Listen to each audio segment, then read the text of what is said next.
O ayan muli mga ka-hunters, pagkakaiba po ng dalawang Biblia. Ayan na, King James po 1611 at ang NIV. Mababasa po natin sa 2 Thessalonica chapter 2 verse 3 at to 4 po. Ayan. Okay, kaya ayan, basahin po natin. Nang sa ganun, magkaroon po tayo ng karunungan sa salita ng Panginoon. Hindi man tayo makakita ng mga rares na mga coins yan. Nasumpungan po natin ang Panginoon as may sigit pa yan kesa sa mga coins o sa rare na mga barya.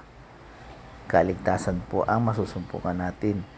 Ayan po mga ka-hunters. Kaya ugaliin po natin magbasa lagi ng Biblia mga ka-hunters. Sa Tagalog, ang Biblia 1905.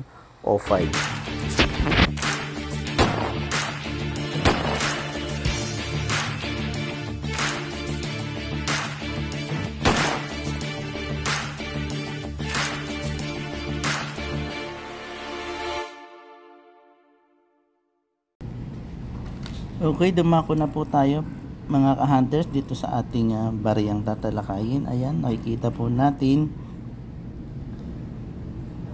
ang umpisan po natin dito sa 2018 po. Ayan, ano ba ang makikita natin dito?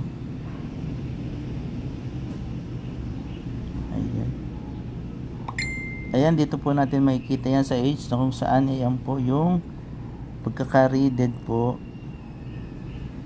o pagkakalagay ba't ayaw na yan.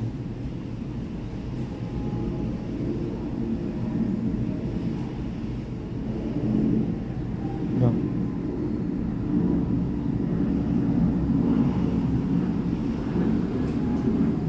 Ayan, week po ang pagkakalagay yan mga ka-hunters week.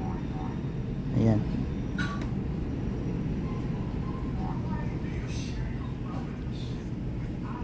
Hindi kagaya nito, yung ibang side diba? Pero yung iba yan. Pag inikot po natin, week na po. Okay, yan po ang pagkaka-error dyan. Ito naman po, ito ay may taong 2021. Ito po sa kasalukuyan ay kukunti na po ang nakikita natin. Kasi nga po, ang ginagawa ng iba, itinatabi na lang po to.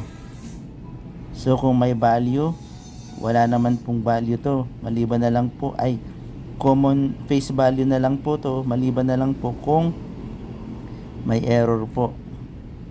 Face value. Tapos iba pa yung overs niya dito sa likod. Ayan font siya para frosted.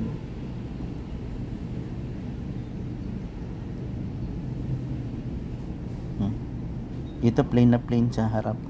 Okay, again 2018.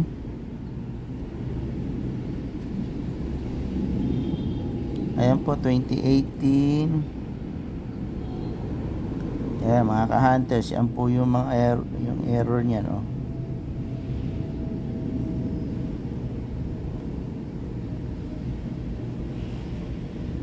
halos natabunan na po ng mga solid na metal yung waling-waling. Ayan, mabilisan lang po. At ito po 2016 po na 5 peso nickel brass po ang composition. Ayan, ito po 2016, bihira na po tayo makikita. Ito may naituturing itinuturing na pong semi hard to find. Kaya lang ito nga po yan, medyo marami siyang damage. Yan ang mukha ni Aguinaldo. Okay, dahil nga po sa ito semi hard to find, itinabi ko na rin po. Okay mga ka-hunter, bago tayo magpatuloy again, ayan po, coin traders for buyer and seller mga ka-hunters Pwede po tayong mag-post dyan. I-post po natin yung mga nais nating ibenta at nakalink po yan sa iba't ibang grupo patungkol sa mga coins po. Ayan po, coin traders for buyer and seller. At saka kung may pagkakataon kayong tawag dito, gumawa ng account sa eBay or Lazada po, yan, pwede po tayong gumawa. At kung kukumpleto po natin yung kanilang requirement, may mga requirement po kasi sila para mapayagan po tayo, kasi bibigyan po kayo ng store sa Lazada para mag-post ng nais nyong ibenta. Sa Lazada sa eBay din po, kailangan nating maggawa ng account nang sa ganun makapagbenta po tayo ng mga barya sa kanila o makapag-post po ng mga barya natin nais ibenta. Okay, yan, may nakita po ulit ako sa online na ibinebenta yung People's Power po.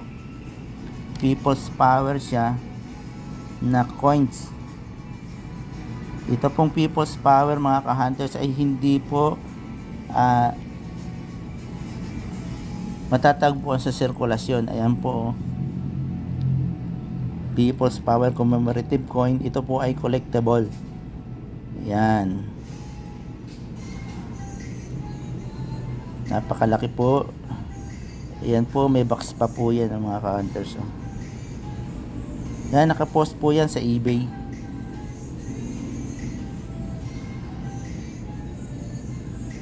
Ayan, People's Power 1986 February. Ayan,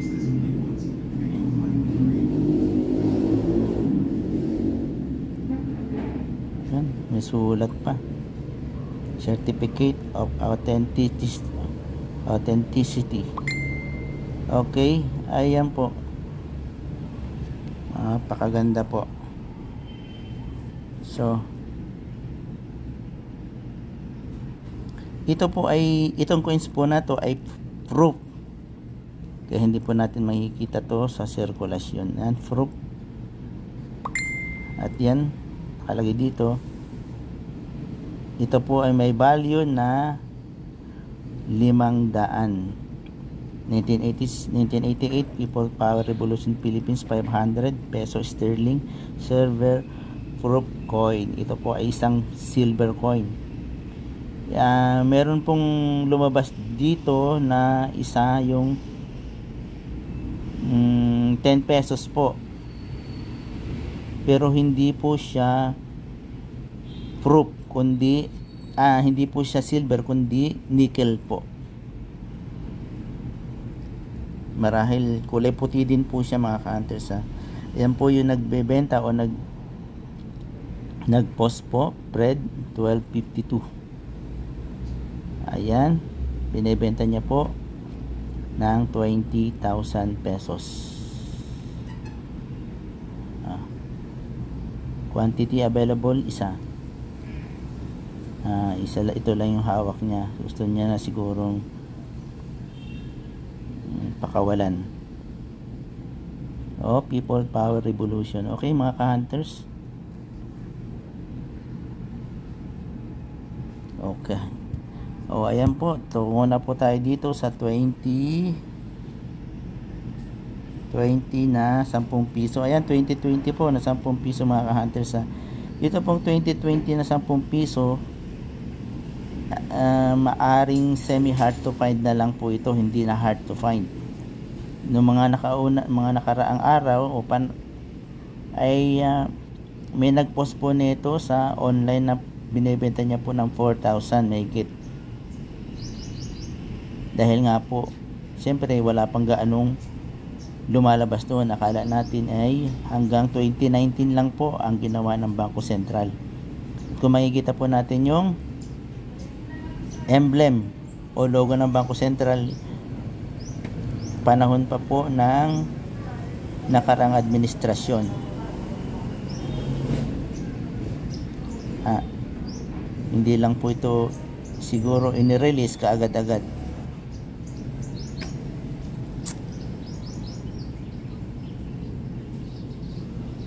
Ayan. Okay. 2020. Kung makakita tayo, pwede naman po tayo magtabi. So overs po to, may error po to. Yan, brake, die brake po. Dito po yung error nya. Dito sa may mata po, yan. Ayan po yung mga error nyan. Ang main error po talaga nito ay dito sa, dito po, die brake po. Ayan po. Nagbaybay po sa pangalan ni Apolinario Mabini. Tingnan po natin mga hunters. Silipin po natin dito sa magnifying glass. Ayan po. O yan. Die brake po yan. Lumakad po o papunta sa taas ng logo ng tawag dito, mint mark. Yan. Mint mark ng Bangko Sentral. Ayan po. Makikita po natin parang guhit. Okay. Yan. Pwede po nating ibenta yan hanggang 1,500 po. Again, 1,500 sa 10 piso na may taong 2020. Kala po natin to nung una hard to find. Pero ngayon, ilan na rin po ang nakukuha kong ganito. Okay po, mga ka-hunters, at muli sa ating paghahanap, hanapin din po natin ang Panginoong Hesus sa pamagitan po ng pagbabasa ng Biblia. Yung King James po at o yung Tagalog na ang Biblia 1905 po na isalin. Okay, God bless you po mga ka-hunters. God bless. Bye bye.